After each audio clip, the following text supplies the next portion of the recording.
আমাদের চাম্পা ইউনিয়ন হচ্ছে একটি প্রত্যন্ত অঞ্চল, মানে গ্রামীণ অঞ্চল। এখানে বিশেষ একটা শ্রেণী আছে যারা দরিদ্র সীমার নিচে বসবাস করে।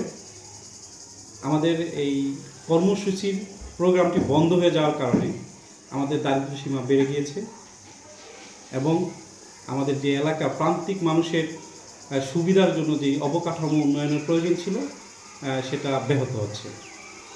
যদি সরকার পুনরায় আমাদের সেই কর্মসূচিটি চালু করে তাহলে আমাদের এলাকার যে বেকারত্ব, সে বেকারত্ব দূর হবে এবং আমাদের প্রান্তিক মানুষের উন্নয়নের জন্য সরকার যে কাজগুলো করছেন এটার মাধ্যমে তার অনেকটাই প্রতিফলন ঘটবে এবং মানুষের চাহিদা পূরণ হবে। বিশেষ করে এই কর্মসূচি না থাকার কারণে অনেক ক্ষেত্রে দেখা যায় যে বেকার বসে থাকার কারণে অনেকে মাদকের সাথে যুক্ত হয়ে যাচ্ছে এবং সামাজিক বিশৃঙ্খলা তৈরি হচ্ছে। আর যদি এই কর্মসূচি থাকে তাহলে তারা কাজের মাধ্যমে তার নিজের উন্নয়ন করতে পারতেছে এবং এলাকার দরিদ্র মুক্ত হচ্ছে। এখন আমাদের যে কাবিটা আছে সেটা আমাদের এই অঞ্চলের জন্য পর্যাপ্ত নয়। কারণ হচ্ছে আমাদের এই পুরো অঞ্চলটা একটি নিচু অঞ্চল। এখানে প্রত্যেকের বাড়িতে বা এলাকায় আমাদের অনেক কাঁচা রাস্তা রয়েছে এবং অনেক সড়কের প্রয়োজন, যেটা আমাদের এই কাবিখা এবং কাবিটার মাধ্যমেই সমাধান করা সম্ভব। কিন্তু আমাদের যে পর্যাপ্ত বরাদ্দ না থাকার কারণে আমরা মানুষের সেই চাহিদাটা পূরণ করতে পারছি না।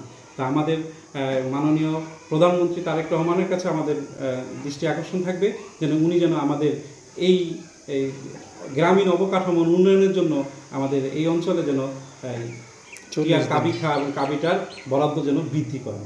কর্মসূচির যে কার্যক্রমগুলো আছে সেগুলো যেন আবার পুনরায়, যেটা বন্ধ হয়ে গিয়েছিল, আমি চাই এই সরকার যেন আবার সেটাকে পুনরায় চালু করেন, এই দরিদ্র মানুষের কথা চিন্তা করে, প্রান্তিক মানুষের কথা চিন্তা করে। আসলে আমাদের হিমশিম খেতে হয় যখন বাজেট প্রণয়ন করি। দেখা যায় যে আমাদের প্রত্যেক ওয়ার্ডেই অনেক গুরুত্বপূর্ণ সড়ক রয়েছে যেগুলোতে আমাদের মানুষের যাতায়াতের জন্য ব্যবহার খুবই দরকার, কিন্তু আমরা দিতে পারছি না।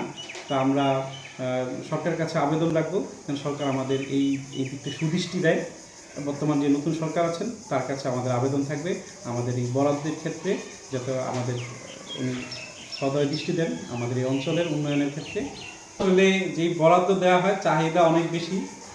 আমি প্রথমেই বলে গিয়েছিলাম চাহিদা অনেক বেশি, কিন্তু আমাদের চাহিদা অনুযায়ী আমাদের কখনোই বরাদ্দ হয় না।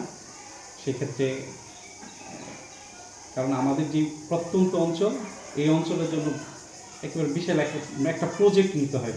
হিসাব করতে হলে যে একটা প্রজেক্ট নিয়ে সকল রাস্তাঘাটগুলোকে যদি একত্রে করে যে চাহিদা, ওয়ার্ড ভিত্তিক চাহিদা নিয়ে যদি আমাদের যে বর্তমান এমপি মহোদয় আছেন এবং আমাদের যে সরকার প্রধান আছেন যদি প্রত্যন্ত অঞ্চলের রাস্তাঘাটের চাহিদাগুলো নিয়ে যদি একটা কর্ম পরিকল্পনার মাধ্যমে যদি আমাদের এই অঞ্চল উন্নয়নের জন্য কাজ করেন তাহলেই সম্ভব হবে। এছাড়া আমাদের যে ইউনিয়ন পরিষদের যে বরাদ্দ আসেন এই বরাদ্দের মাধ্যমে আমাদের চাহিদা সম্পন্ন করা সম্ভব না। অনেক বড় রাস্তা থাকে, সেক্ষেত্রে দেখা যায় যে বরাদ্দ আসে সেই বরাদ্দ দিয়ে হচ্ছে না, তখন কী করার থাকে? তখন সেক্ষেত্রে আমাদের যতটুকু কাজ বরাদ্দ অনুযায়ী করা যায় আমরা করি, পরবর্তী অংশটা আমরা রেখে দিই। পরবর্তীতে আবার যখন বাজেট আসে তখন আমরা সেই বাজেটের মাধ্যমে আবার এটা পূরণ করার চেষ্টা করি। কোনো কাজে এককভাবে একসাথে করা সম্ভব নয়, আমাদের সবার চাহিদা একসাথে পূরণ করা সম্ভব নয়। সেক্ষেত্রে আমরা এটা করতে গেলে আমাদের কাজের মাধ্যম এই বাজেট আকারের উপরে নির্ভর করে আমাদের কাজ করতে হয়।